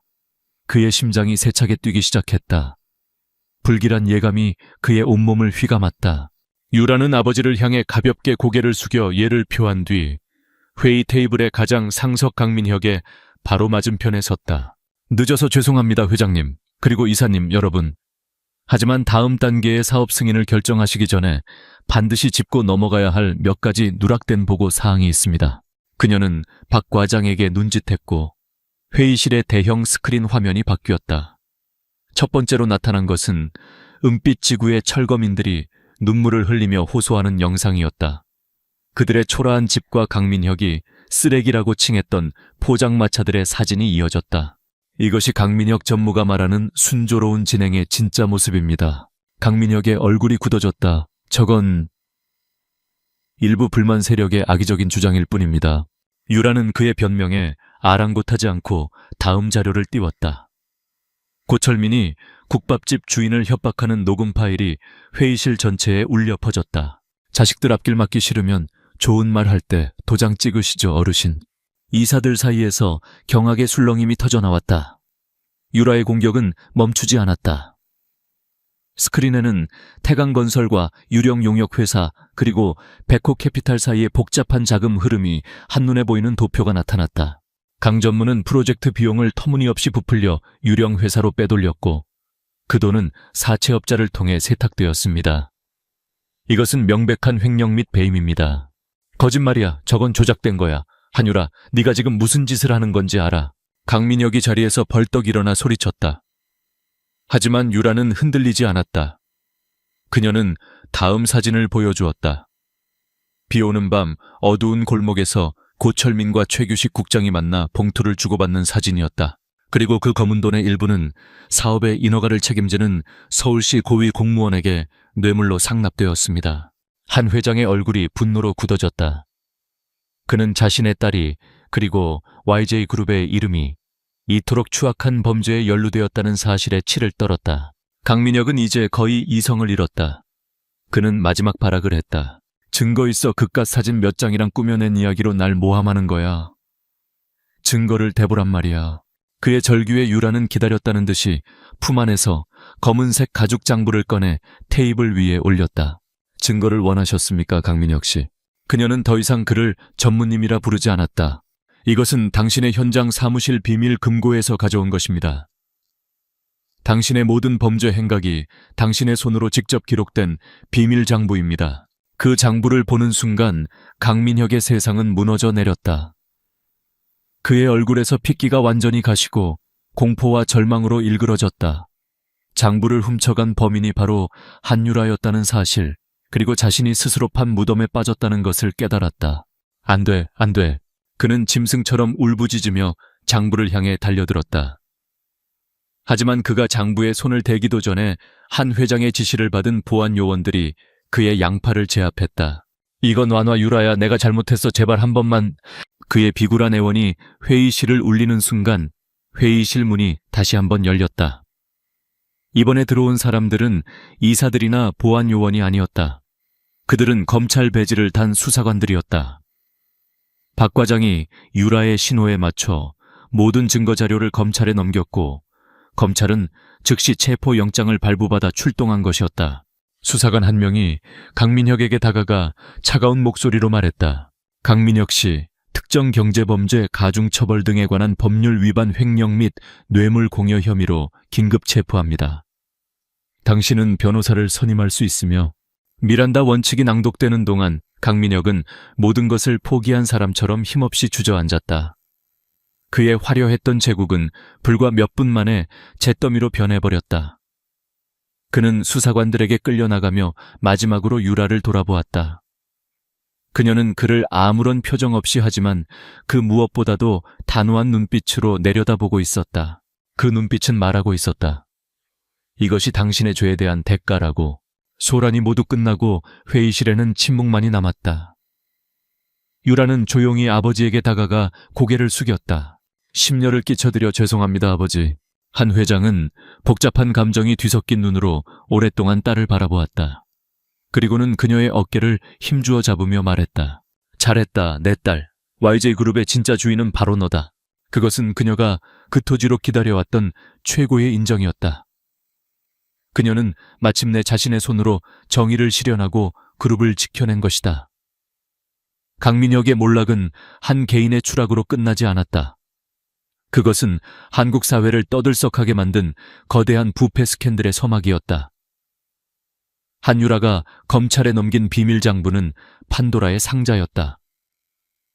강민혁의 구속을 시작으로 최규식 국장과 사채업자 마상철 역시 곧바로 체포되었다. 언론은 연일 은빛지구 게이트에 대한 대서특필을 쏟아냈고 정관계와 재계를 잇는 추악한 커넥션이 낱낱이 파헤쳐졌다. 여론의 문매를 맞게 된 YJ그룹은 창사 이래 최대의 위기에 직면했다. 하지만 한 회장은 도망치지 않았다. 그는 공식 기자회견을 열어 모든 의혹을 인정하고 국민 앞에 머리 숙여 사죄했다. 그리고 이 모든 사태를 해결하고 그룹을 쇄신할 총괄 책임자로 자신의 딸인 한유라 이사를 지목했다. 한유라의 첫 번째 행보는 은빛지구 프로젝트의 전면 중단 및 재검토였다. 그녀는 곧바로 그룹 내에 상생협력위원회라는 특별 기구를 설치하고 스스로 위원장을 맡았다. 위원회의 첫 번째 임무는 프로젝트로 인해 피해를 본 모든 주민과 상인들에게 정당하고 투명한 보상을 제공하는 것이었다. 며칠 후 한유라는 박진수 과장과 소수의 직원들만 대동한 채 자신이 오빛나로 살았던 그 거리로 다시 찾아갔다. 그녀는 더 이상 허름한 작업복 차림이 아니었다. 단정하지만 위압적이지 않은 정장을 입은 그녀의 등장은 아직 거리를 떠나지 못했던 사람들의 시선을 집중시켰다. 사람들은 YJ그룹에 높은 사람이 나타나자 경계심을 드러냈다. 그때 박 할머니가 좌판 뒤에서 나타나 그녀의 앞을 막아섰다. 여긴 또 못하러 왔어. 우리 같은 늙은이들한테서 뺏어갈 게 더 남았나. 할머니는 며칠 전 깡패들로부터 자신을 지켜주었던 그러나 갑자기 사라져버린 떡볶이집 새댁 빛나를 떠올리며 퉁명스럽게 말했다. 유라는 그런 할머니를 향해 따뜻하고 슬픈 미소를 지으며 천천히 고개를 숙였다. 할머니 저예요, 빛나요. 그녀의 목소리, 분명 YJ그룹 이사의 목소리였지만 그 안에는 떡볶이 국자를 들고 자신을 지켜주던 그 당찬 새댁의 음색이 남아있었다. 박 할머니의 눈이 크게 뜨였다. 그녀는 유라의 얼굴을 찬찬히 뜯어보았다. 검댕과 주근깨 값싼 안경 뒤에 가려져 있던 진짜 얼굴. 아니, 네가 정말 빛나라고. 죄송해요, 할머니. 모든 것을 말씀드리지 못해서 여러분의 억울함을 풀기 위해서는 어쩔 수 없는 선택이었어요. 그녀의 진심 어린 사과에 주변에서 지켜보던 사람들의 경계심이 천천히 허물어지기 시작했다. 유라는 그들에게 다가가 한 명 한 명의 손을 잡았다. 그녀는 더 이상 책상 위 보고서의 숫자로 그들을 보는 것이 아니었다. 그녀는 그들의 얼굴과 이름, 그리고 그들의 아픔을 모두 기억하고 있었다. YJ그룹을 대표해서 그리고 제 개인의 잘못에 대해 진심으로 사과드립니다. 저희는 모든 보상 절차를 원점에서 다시 시작하겠습니다. 여러분이 잃어버린 삶의 터전에 대한 합당한 대우를 받으실 수 있도록 제가 모든 책임을 지겠습니다. 그녀의 약속은 빈말이 아니었다. 상생협력위원회는 피해 주민들의 의견을 100% 반영하여 국내 최고 수준의 보상안을 마련했다. 강압적인 철거 대신 충분한 이주 기간과 안정적인 정착 지원금이 제공되었다. 원주민들이 재개발 후에도 상권을 이어갈 수 있도록 하는 상가, 우선 분양권 같은 혁신적인 대안도 제시되었다. YJ그룹의 진정성 있는 행보에 비난 여론은 점차 지지와 격려로 바뀌어갔다. 몇 달 후 거리는 새로운 희망으로 활기를 띠기 시작했다. 한유라는 YJ그룹의 가장 신뢰받는 리더로 자리매김했다. 그녀는 더 이상 얼음공주가 아니었다. 가장 낮은 곳의 목소리에 귀 기울일 줄 아는 차가운 머리와 뜨거운 가슴을 가진 진정한 경영인이었다. 어느 주말 오후 유라는 홀로 차를 몰아 이제는 텅 비어버린 그 거리로 향했다. 그녀가 운영했던 떡볶이 포장마차가 있던 자리는 깨끗하게 치워져 있었다. 그녀는 그 자리에 한참을 서서 지난 몇 달간의 시간을 조용히 돌아보았다. 그녀는 약혼자를 잃었지만 자기 자신을 되찾았다. 거짓된 사랑과 안락한 미래를 버리는 대신 정의와 사람을 얻었다. 아픔과 배신은 그녀에게 지울 수 없는 상처를 남겼지만 동시에 그녀를 더 강하고 현명한 사람으로 만들었다. 그녀는 하늘을 올려다보았다. 석양이 물든 하늘은 마치 새로운 새벽을 예고하는 듯 붉고 아름다웠다. 그녀는 이제 더 이상 두렵지 않았다. 그녀의 어깨 위에는 YJ그룹의 미래와 수많은 사람들의 삶이 놓여 있었지만 그 무게를 기꺼이 짊어질 준비가 되어 있었다. 차로 돌아온 그녀는 아버지에게 문자를 보냈다. 아버지, 저 유라예요. 이제 정말 제 손으로 YJ를 이끌어보고 싶어요. 곧바로 답장이 왔다. 언제나 믿고 있었다. 사랑한다, 내 딸. 유라는 휴대폰 화면을 보며 조용히 미소 지었다. 그것은 새로운 시작을 알리는 세상에서 가장 따뜻한 신호였다. 그녀는 자동차 시동을 걸고 희망이라는 이름의 새로운 아침을 향해 힘차게 엑셀을 밟았다. 강서연은 서울의 한 갤러리에서 자신의 이름을 걸고 기획한 전시회의 마지막을 점검하고 있었다. 그녀는 대한민국에서 가장 주목받는 젊은 아트 큐레이터 중 한 명이었다. 그녀의 삶은 3년 전 그날의 비극을 딛고 스스로의 힘으로 다시 세운 견고하고 아름다운 성체와도 같았다. 그때 비서가 고급스러운 봉투 하나를 그녀에게 내밀었다.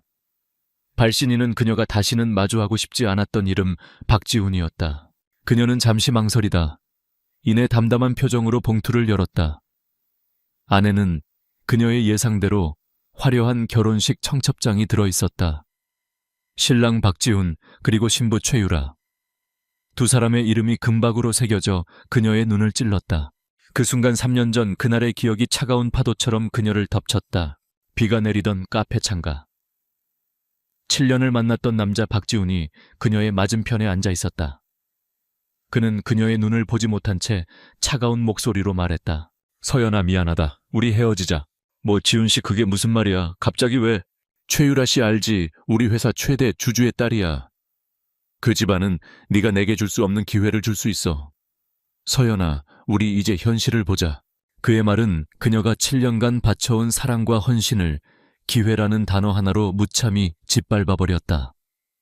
그는 그녀의 상처받은 얼굴을 뒤로 한 채 더 큰 성공이라는 욕망을 향해 미련 없이 떠나갔다. 다시 현재. 서연은 청첩장을 내려다보며 희미한 쓴웃음을 지었다. 그녀는 더 이상 3년 전의 약한 여자가 아니었다. 그녀의 곁에는 이제 그녀의 상처를 보듬어주고 그녀의 가치를 알아봐주는 새로운 사람이 있었으니까. 무슨 안 좋은 소식이라도 있어. 언제 들어왔는지 그녀의 남편 차민혁이 그녀의 등 뒤에서 다정하게 물었다. 그는 대한민국 최고의 호텔 체인 아델 호텔의 젊은 회장이었다. 그는 또한 박지훈이 비즈니스적으로 가장 동경하고 어떻게든 연을 만들고 싶어 하는 상대이기도 했다. 서연은 청첩장을 그에게 보여주었다. 민혁은 청첩장을 보고 잠시 미간을 찌푸리더니 이내 어이없다는 듯한 한숨을 내쉬었다. 그 사람이 나한테 자기 결혼식 들러리를 서달라고 하더군. 그는 박지훈이 자신과 서연의 관계를 전혀 모른 채 자신의 성공을 과시하기 위해 자신을 가장 친한 친구로서 결혼식에 초대했다는 사실을 이야기했다. 두 사람은 서로를 바라보았다. 그들의 눈에 기묘한 아이러니가 스쳐 지나갔다. 민혁이 그녀의 손을 잡으며 조심스럽게 물었다. 우리 가야 할까? 그의 질문에 서연은 오랫동안 대답이 없었다. 그녀는 청첩장 속에서 행복하게 웃고 있는 두 사람의 얼굴을, 그리고 그 아래에 적힌 결혼식 장소를 바라보았다. 아델 호텔 그랜드 볼룸. 바로 그녀의 남편이 소유한 곳이었다. 그녀의 입가에 아주 천천히 차갑지만 아름다운 미소가 떠올랐다. 그녀는 고개를 들어 남편을 바라보았다. 응, 가야지. 그녀의 목소리는 그 어느 때보다도 단단하고 평온했다. 가서 진심으로 축복해줘야지. 그리고 나의 이 지긋지긋했던 과거를 내 손으로 완전히 끝내고 와야겠어. 그녀의 의지를 읽은 민혁 역시 아내를 보며 미소 지었다. 좋아. 그렇다면 당신의 남편으로서 기꺼이 함께 가주지. 그리고 그의 가장 친한 친구로서 내가 평생 잊지 못할 아주 특별한 축사를 선물해주고 오겠어. 두 사람은 청첩장을 함께 테이블 위에 내려놓았다. 그들은 더 이상 과거의 피해자가 아니었다. 그들은 이제 가장 우아하고도 잔인한 복수극을 함께 계획하는 강력한 동반자였다. 그들의 조용하고도 완벽한 계획은 그렇게 시작되고 있었다. 차민혁 회장이 소유한 대한민국 최고의 호텔 아델 호텔의 그랜드 볼룸은 박지훈과 최유라의 결혼식을 위해 동화 속 궁전처럼 꾸며져 있었다. 수천 송이의 흰 장미와 거대한 크리스탈 샹들리에, 그리고 대한민국의 네로라 하는 정재계 인사들이 두 사람의 천박한 욕망이 이뤄낸 결실을 축복하기 위해 모여 있었다. 강서연은 이 모든 화려하고 거짓된 풍경 속으로 조용히 걸어 들어갔다. 그녀는 과시적인 명품 드레스 대신 자신이 직접 디자인한 몸의 선을 우아하게 드러내는 짙은 녹색의 실크 드레스를 입고 있었다. 그녀의 차분하고 기품 있는 등장은 오히려 요란하게 치장한 다른 하객들 사이에서 단연 돋보였다. 사람들은 그녀가 신랑 박지훈의 7년이나 만났던 옛 연인이라는 사실을 알고 흥미로운 눈으로 수군거리기 시작했다. 그녀는 자신에게 쏟아지는 시선들을 애써 무시하며 지정된 테이블에 앉았다. 무대 위에서는 오늘의 주인공인 박지훈과 최유라가 세상에서 가장 행복한 커플인 척 연기하며 하객들의 축하를 받고 있었다. 그리고 바로 그 신랑의 옆에는 그의 가장 친한 친구이자 이 호텔의 주인인 그녀의 남편 차민혁이 완벽한 들러리의 모습으로 서 있었다. 결혼식이 한창 무르익을 무렵 박지훈과 최유라가 보란듯이 그녀의 테이블로 다가왔다. 그들의 얼굴에는 승리자의 오만함과 패배자를 향한 값싼 동정심이 걸려 있었다. 서연 씨 와주셔서 감사해요. 신부 최유라가 그녀의 손을 잡으며 위선적인 목소리로 말했다. 지훈 씨한테 이야기 많이 들었어요. 마음고생 심했을 텐데 이렇게 직접 와서 축하해 주다니 정말 마음이 넓으시네요. 박지훈 역시 거들었다. 그의 목소리에는 미안함보다는 자신의 성공을 과시하는 만족감이 더 크게 담겨 있었다. 그래 서연아, 네가 이렇게 쿨하게 와주니 나도 마음이 편하다. 너도 곧 나 같은 사람 말고 너한테 더 맞는 좋은 사람 만나야지. 그들의 모든 말 한마디 한마디는 서연을 짓밟고 자신들의 행복을 과시하기 위한 잘 짜인 각본이었다. 하지만 서연은 그들의 예상과는 전혀 다른 반응을 보였다. 그녀는 더 이상 그들의 말 한마디에 상처받던 과거의 연약한 여자가 아니었다. 그녀는 그들을 분노나 슬픔이 아닌 마치 철없는 아이들을 보는 듯한 아주 희미한 연민의 눈으로 바라보았다. 그녀는 우아하게 와인잔을 들어 올리며 평온한 미소를 지었다. 결혼 축하해요, 지훈 씨. 그리고 유라 씨도요. 두 사람 정말 잘 어울리네요. 그녀는 잠시 말을 멈추고 그들의 눈을 똑바로 쳐다보며 의미심장한 말을 덧붙였다. 두 분이 각자 뿌린 만큼 꼭 그대로 거두는 그런 결혼 생활을 하시길 진심으로 바랄게요. 그녀의 그 평온한 태도에 오히려 당황한 것은 박지훈과 최유라였다. 그들은 자신들의 의도가 전혀 먹히지 않자 어색한 미소를 지으며 다른 테이블로 향했다. 서연은 멀리 무대 쪽에 서 있는 남편 차민혁과 잠시 눈을 마주쳤다. 그의 눈빛에는 아내를 향한 걱정과 저속한 자들을 향한 차가운 분노가 담겨 있었다. 두 사람은 눈빛만으로 그들의 조용한 계획이 순조롭게 진행되고 있음을 확인했다. 마침내 결혼식의 하이라이트 순서가 다가왔다. 사회자가 높은 톤의 목소리로 외쳤다. 자, 이제 오늘의 또 다른 주인공이죠. 신랑의 가장 친한 친구이자 말이 필요 없는 분입니다. 아델 호텔의 차민혁 회장님을 무대 위로 모시고 두 사람을 위한 축사를 들어보도록 하겠습니다. 모든 조명이 차민혁에게로 향했다. 박지훈은 자신의 가장 큰 성공의 증거인 그가 자신을 위해 어떤 멋진 축사를 해줄지 기대하며 뿌듯한 미소로 그를 바라보았다. 강서연은 조용히 와인을 한 모금 마셨다. 그녀의 입가에 아주 작고 거의 보이지 않는 차가운 미소가 떠올랐다. 이제 막이 오를 시간이었다. 복수의 막이.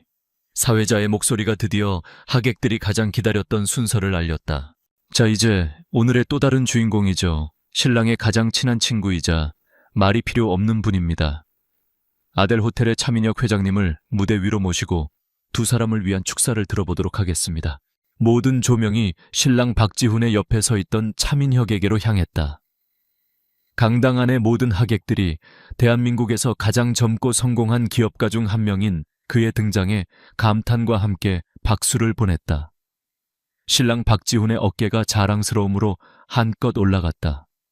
그는 이 순간을 자신의 성공을 증명하는 가장 화려한 순간이라고 생각했다. 차민혁은 부드러운 미소와 함께 무대 중앙의 마이크 앞으로 걸어나갔다. 그는 먼저 신랑과 신부를 향해 짧고 정중한 축하 인사를 건넸다. 안녕하십니까, 차민혁입니다. 지훈이와는 비즈니스를 통해 오랜 시간 알고 지낸 사이입니다. 오늘 제 친구 박지훈과 그의 아름다운 신부 최유라 양의 결혼을 진심으로 축하합니다. 두 분의 앞날에 행복이 가득하기를 바랍니다. 그의 축사는 너무나도 간결하고 어딘지 모르게 차가웠다. 하객들은 잠시 술렁였다. 축사를 마친 민혁은 마이크를 내려놓는 대신 잠시 말을 멈췄다. 그의 시선이 강당의 가장 구석진 곳에 앉아있는 한 여인 강서연에게로 향했다. 연 회장의 분위기가 미묘하게 변하기 시작했다. 하지만 저는 오늘 그의 목소리가 이전보다 훨씬 더 따뜻하고 개인적인 톤으로 바뀌었다. 이 특별한 자리를 빌려 저에게 훨씬 더 소중한 다른 한 사람에게 감사의 인사를 전하고 싶습니다. 모든 하객들이 의아한 표정으로 그를 쳐다보았다. 박지훈과 최유라의 얼굴에서도 당혹감이 스쳐 지나갔다. 차민혁은 그 모든 시선을 뒤로 한 채 무대에서 내려왔다. 그리고 그는 수많은 하객들 사이를 지나 똑바로 강서연의 테이블을 향해 걸어갔다.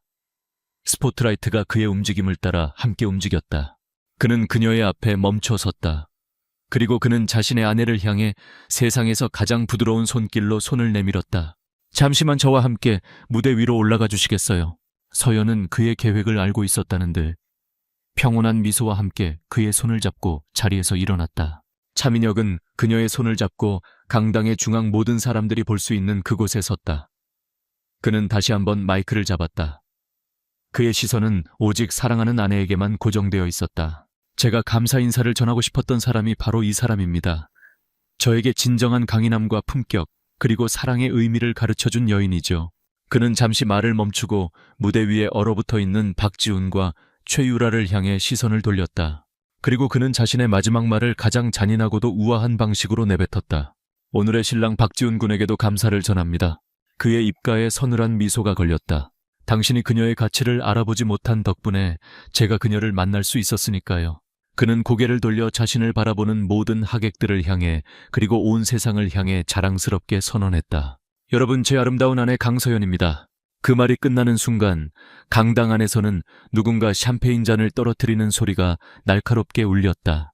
박지훈의 얼굴이 자랑스러움에서 혼란으로, 그리고 마침내 완전한 경악과 파멸의 표정으로 변해가는 과정은 한편의 슬로우 모션 비디오 같았다. 신부 최유라의 얼굴에서는 미소가 사라지고 그 자리에는 극도의 수치심과 분노가 떠올랐다. 그들의 완벽했던 결혼식은 그들이 가장 무시하고 경멸했던 한 여인의 전 남자친구가 아닌 바로 그녀의 남편에 의해 가장 화려하고도 비참한 방식으로 완전히 파괴되었다. 복수는 그렇게 가장 우아한 방식으로 완성되었다. 차민혁의 마지막 말이 강당 전체에 울려 퍼지는 순간 화려했던 결혼식장은 순식간에 아수라장으로 변했다. 하객들은 충격과 경악 속에서 믿을 수 없다는 듯이 무대 위에 신랑 신부와 강당 중앙에 서 있는 강서연과 차민혁을 번갈아 쳐다보았다. 그들의 속삭임은 걷잡을 수 없는 파문이 되어 연회장 전체로 퍼져나갔다. 세상에, 저 여자가 박지훈의 옛 연인이 차민혁 회장의 부인이었다고. 그럼 저 가방은 박지훈 저 친구 완전히 잘못 건드렸네. 아델 호텔 회장을 적으로 돌렸으니 신부 최유라의 아버지는 자신의 딸과 가문이 대한민국 전체의 웃음거리가 되었다는 사실에 분노로 얼굴이 시뻘개진 채 박지훈의 아버지에게로 달려가 멱살이라도 잡을 듯이 소리쳤다. 두 집안의 화려했던 결합은 이제 추악한 싸움으로 변질되고 있었다. 그리고 무대 위의 주인공 최유라는 히스테릭한 비명을 지르며 옆에 굳어있는 박지훈을 향해 악을 쓰기 시작했다. 이게 다 당신 때문이야. 나한테는 아무것도 아닌 여자라며 어떻게 나를 이 모든 사람들 앞에서 이렇게 비참하게 만들 수가 있어. 그녀의 완벽했던 결혼식, 그녀의 인생 최고의 날은 이제 최악의 악몽이 되어버렸다. 이 모든 혼돈의 중심에서 강서연과 차민혁은 더 이상 그곳에 머무르지 않았다. 그들은 이 추악한 연극의 관객이 될 필요가 없었다. 그들은 서로의 손을 잡고 모든 사람들의 경악스러운 시선을 뒤로 한 채 조용히 그리고 당당하게 연회장을 빠져나갔다. 그들의 퇴장은 그 어떤 화려한 피날레보다도 더 강렬한 여운을 남겼다. 무대 위에 홀로 남은 박지훈은 그 두 사람의 뒷모습을 멍하니 바라보았다. 그는 이제야 자신이 무엇을 잃었는지를 깨달았다. 그는 단순히 한 여자를 잃은 것이 아니었다. 그는 자신의 가장 힘든 시절을 함께 견뎌주고 자신의 성공을 진심으로 응원해 주었던 진정한 사랑을 잃었다. 그리고 그는 더 큰 성공을 위해 그녀를 버리고 선택한 이 결혼을 통해 자신이 그토록 동경하고 연을 맺고 싶어 했던 거물 차민혁을 자신의 가장 큰 적으로 만들어버렸다. 그의 실용적인 선택은 결국 그의 인생 전체를 파멸로 이끄는 최악의 자충수가 되어버린 것이다. 한편 호텔을 빠져나온 서연과 민혁은 차를 타고 서울의 밤거리를 달리고 있었다. 차 안에는 연 회장의 소음과는 대조적으로 평화로운 침묵이 흘렀다. 민혁이 아내의 손을 잡으며 조용히 물었다. 괜찮아. 서연은 창밖의 불빛을 바라보았다. 그리고 아주 오랜만에, 정말로 오랜만에 마음속 깊은 곳에서부터 우러나오는 가볍고도 환한 미소를 지었다. 괜찮은 것 이상이야. 이제 정말로 자유로워진 것 같아. 그녀는 남편을 바라보았다. 고마워요, 민혁 씨. 복수해줘서가 아니에요. 내 곁에 서줘서, 진정한 파트너가 무엇인지 보여줘서 정말 고마워요. 그녀는 더 이상 과거의 상처에 얽매여 아파하는 피해자가 아니었다. 그녀는 자신의 가치를 알아봐주는 사람과 함께 자신의 존엄을 되찾은 강인한 여인이었다. 민혁은 그런 아내의 모습을 사랑스러운 눈으로 바라보았다. 과거는 이제 끝났어, 서연아. 이제 우리 집으로 가서 우리의 미래를 시작하자. 그의 말처럼 그들의 길고 길었던 복수극은 끝났다. 그리고 이제 그들에게는 서로에 대한 깊은 신뢰와 사랑으로 가득 찬 새로운 미래가 기다리고 있었다. 박지훈과 최유라의 결혼식은 그날로 파탄이 났다. 그 사건은 상류층 사회에 한동안 가장 자극적인 가십거리가 되었다. 자신의 성공을 과시하기 위해 옛 연인을 초대했다가 그녀의 새로운 남편이자 자신의 가장 중요한 비즈니스 파트너에게 결혼식 전체를 망쳐버리는 굴욕을 당한 남자. 박지훈은 모든 사람들의 비웃음거리가 되었다. 최유라의 집안은 격노했고 두 사람의 결혼은 시작도 해보기 전에 이혼 소송으로 이어졌다. 박지훈이 그토록 원했던 부와 명예를 향한 지름길은 오히려 그를 나락으로 떨어뜨리는 절벽이 되어버렸다. 그는 자신이 저지른 배신의 대가를 너무나도 혹독하게 치러야만 했다. 한편 그 모든 소동의 중심에 있었던 강서연과 차민혁은 그들의 삶으로 돌아왔다. 그들의 복수는 시끄러운 소문이나 남들의 비웃음을 즐기는 것이 아니었다. 그들의 진짜 복수는 서로를 아끼고 사랑하며 누구보다도 행복하게 살아가는 것이었다. 두 사람은 진정한 동반자였다. 민혁은 아내의 갤러리를 자주 찾아와 그녀의 일에 깊은 관심을 보이고 그녀의 재능을 진심으로 존중해 주었다. 서연 역시 바쁜 남편을 위해 그의 사업에 대한 조언을 아끼지 않았고 그의 가장 든든한 휴식처가 되어 주었다. 그들의 관계는 돈이나 지위가 아닌 서로의 영혼에 대한 깊은 이해와 존중 위에 세워져 있었다. 어느 날 서연은 자신의 서재를 정리하다 박지훈과 함께 찍었던 옛 사진 한 장을 발견했다. 사진 속에서 그녀는 세상을 다 가진 듯 행복하게 웃고 있었다.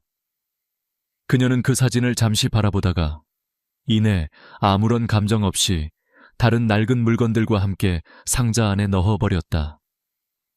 그는 더 이상 그녀의 마음에 어떠한 상처도 미련도 남기지 못하는 그저 희미한 과거의 한 조각일 뿐이었다. 그렇게 1년의 시간이 흘렀다. 서연이 기획한 신진작가 전시회가 큰 성공을 거두던 어느 날 오후였다. 갤러리에는 수많은 관람객들로 붐볐다. 그때 한 남자가 그녀에게 다가왔다. 박지훈이었다. 그는 1년 전과는 완전히 다른 모습이었다. 값비싼 정장과 오만한 미소는 사라지고 그 자리에는 세월의 풍파를 겪은 듯한 지치고 초라한 남자가 서 있었다. 그는 서연의 앞에 서서 오랫동안 아무 말도 하지 못했다. 그리고 마침내 아주 어렵게 입을 열었다. 서연아. 그는 아주 오랜만에 그녀의 이름을 불렀다. 내가 어리석었어. 나는 반짝이는 것들을 쫓다가 내 인생의 유일한 다이아몬드를 내 손으로 버렸지. 용서를 구하러 온 게 아니야. 나는 그럴 자격이 없으니까.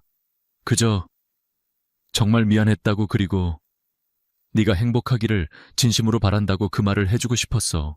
그의 사과는 진심이었다. 서연은 그런 그를 더 이상 아무런 감정 없이 평온한 눈으로 바라보았다. 그녀는 조용히 대답했다. 나 지금 행복해요. 그러니 당신도 이제 당신의 인생을 살아요. 그녀는 그를 용서했다. 하지만 그것은 다시 시작하기 위한 용서가 아니었다. 그것은 과거를 완전히 놓아주기 위한 마지막 작별 인사였다. 박지훈이 씁쓸한 미소와 함께 돌아선 후 차민혁이 그녀에게로 다가왔다. 그는 멀리서 모든 것을 지켜보고 있었다. 그는 아내의 어깨를 부드럽게 감쌌다. 괜찮아. 서연은 남편의 어깨에 머리를 기댔다. 그리고 아주 평온하고 진실된 미소를 지었다. 응, 이제 정말로 괜찮아. 그녀는 깨달았다. 진정한 복수는 상대방을 무너뜨리는 것이 아니라는 것을. 진정한 복수는 그 사람이 더 이상 나의 행복에 어떠한 영향도 미치지 못할 만큼 내가 더 행복해지는 것이라는 것을. 그녀는 자신을 배신했던 남자를 용서했고 과거의 상처로부터 완전히 자유로워졌다. 그녀는 자신을 진심으로 아껴주고 자신의 가치를 알아봐주는 남자와 함께 진짜 사랑을 하고 있었다. 그것이야말로 돈으로도 명품으로도 살 수 없는 그녀 인생의 가장 위대한 성취이자 가장 눈부신 명품이었다.